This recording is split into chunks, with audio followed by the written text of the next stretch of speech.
قرآن کریم میں اللہ رب العزت نے اس طرح کے کئی مواقع کا ذکر بڑی تفصیل کے ساتھ کیا ہے۔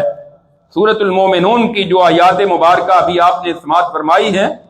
اللہ فرماتے ہیں حتی اذا جاء احدهم الموت قال رب ارجعون، یہاں تک کہ جب ان میں سے کسی ایک کو موت آ گئی، موت کا وقت آ گیا، تو وہ کہتا ہے اے میرے رب مجھے واپس لوٹا دے، مجھے دنیا میں بھیج دے، ایک دفعہ مجھے مہلت دے دے،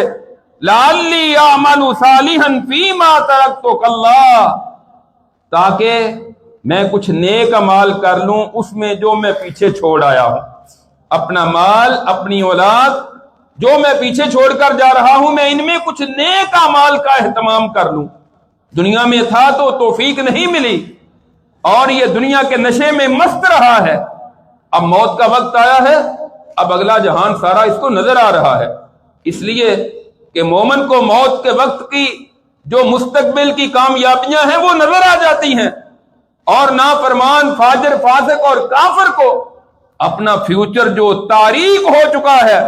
جو اس نے اپنے ہاتھوں خود اللہ کی نافرمانیاں اور سرکشیاں کر کے کر لیا ہے، وہ سارے مناظر بھی اس کے سامنے آ جاتے ہیں اور اس کو نظر آ جاتا ہے، تو کہتا ہے کہ یا اللہ میں تھوڑے سے